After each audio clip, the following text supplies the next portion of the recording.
Hey there, my name's Michael. I've been living in this little corner of California for as long as I can remember. It's a small town nestled right up against the edge of the forest. The kind of place where everyone knows your name and the pace of life is slow and steady. I'm a landscape photographer, spending my days capturing the beauty of these forests. There's something meditative about it, framing the perfect shot, preserving the land's essence. The forests have always been my muse, so in a way, I'm deeply connected to the land around me. Life here was peaceful, almost idyllic, until the day the fires came and everything changed. Before the fires, my days were simple. I'd wake up early, grab my camera, and head out to capture the morning light filtering through the trees. The forest was my studio, and every shot was a testament to its beauty. I'd spend hours editing photos, trying to convey the serenity I felt out there. It was easy to forget the world's problems when surrounded by such natural splendor. Climate change, wildfires, they were just headlines, something happening somewhere else. I never thought they'd come knocking on my door, but one summer, everything shifted. It was the hottest summer on record. The air was dry, and the wind carried a faint smell of smoke. At first, it was just a haze on the horizon, something distant. But day by day, it grew closer. I'd stand on my porch, watching the sky turn from blue to gray, then to an eerie orange. Ash started falling like snow, and the animals, deer, rabbits, began fleeing past my house, their eyes wide with panic. I knew something was wrong, but I still hoped it would pass. I didn't want to believe the fire could reach us. Then the evacuation order came. It was sudden, urgent. I grabbed what I could: my camera, hard drives with years of photos, family albums, and a few personal items. My hands were shaking as I loaded them into the car. The roads were a nightmare. Cars bumper to bumper, people shouting, honking, trying to escape. The smoke was so thick I could barely see the car in front of me. Ash rained down on the windshield, and the heat pressed in from all sides. I kept glancing back, wondering if my home, my sanctuary, would still be there when I returned. When they finally let us back, I drove home with a knot in my stomach. The forest was unrecognizable, trees reduced to skeletons, the ground covered in ash. My house was still standing, but the roof was scorched and the walls were stained with soot. I stepped inside, and the smell of smoke clung to everything. I felt a deep sense of loss, not just for my home, but for the land that had inspired me for so long. I sat on the porch, staring at the devastation, wondering how we'd ever recover from this. A few days later, there was a town hall meeting. People were angry, scared, looking for someone to blame. But then a woman stood up and talked about a local initiative to restore the forests. They needed volunteers to help plant trees, clear debris, and learn sustainable practices. I'd never been much of an activist, but something in her voice stirred me. Maybe this was a way to fight back, to do something instead of just watching. I signed up that night, not knowing how much it would change me. The team was a mix of people, locals like me, environmental scientists, even some out-of-towners who'd come to help.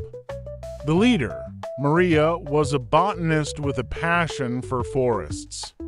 She welcomed me warmly, handing me a shovel and a bundle of saplings. "We're not just planting trees," she said. "We're rebuilding an ecosystem." I nodded, feeling a spark of hope.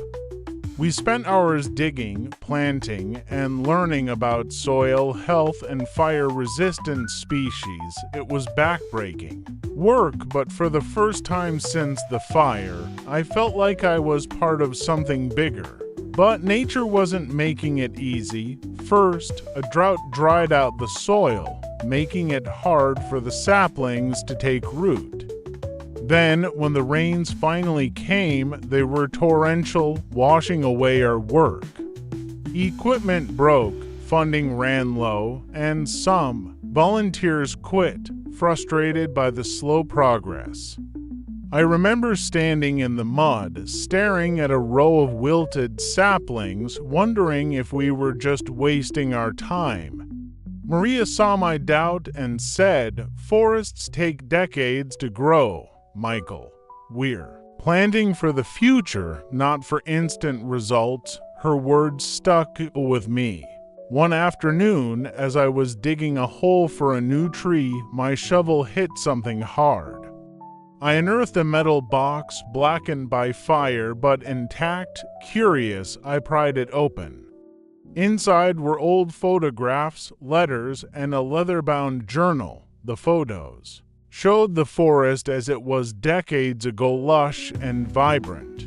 The letters were from my grandparents who had lived in this town.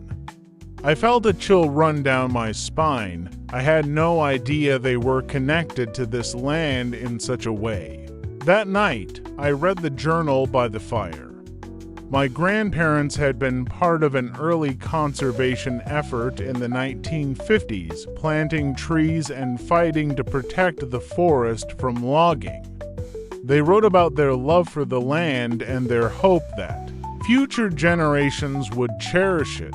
One entry said, "We plant these trees not for ourselves, but for our children's children." I realized that I was continuing their legacy. This wasn't just about me anymore. It was about honoring their work and ensuring the forest's survival. I shared the journal with the team, and it lit a fire in all of us. Maria suggested we try new irrigation methods and fire-resistant plants. We worked smarter, not just harder. Slowly, the saplings took root and green shoots began to emerge. From the ash, it wasn't a miracle, but it was progress. I felt my grandparents' presence in every tree we planted, their hope growing alongside ours. As the forest began to heal, so did I. I used to think climate change was too big, too abstract to fight. But here, with my hands in the dirt, I saw the impact of our actions. Every tree was a small victory against a warming world. I started reading more, learning about carbon capture, sustainable forestry, and how interconnected everything is. This wasn't just about saving my home, it was about saving the planet, one tree at a time. We organized a community planting day, and the response was overwhelming. People came from all over, families, schools, even businesses. Kids dug holes while grandparents shared stories of the forest's past. It was more than just planting trees, it was rebuilding a community. I saw strangers become friends, united by a common goal. For the first time, I felt like we weren't just reacting to disaster, we were creating something new. I started sharing my story, speaking at schools and local events. I'd show them pictures of the burned forest and the new growth, tell them about my grandparents' journal. The kids' eyes would light up, and they'd ask how they could help. I realized that storytelling was as powerful as planting. If my journey could inspire even one person to take action, it was worth it. Change starts with awareness, and awareness starts with stories. The forest isn't fully healed. It'll take decades, maybe centuries. But it's growing, and so am I. I'm Michael, and this is my story.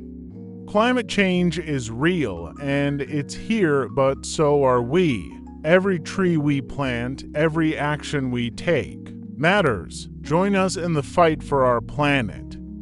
Start small, start local, but start now. Together, we can rebuild what's been lost.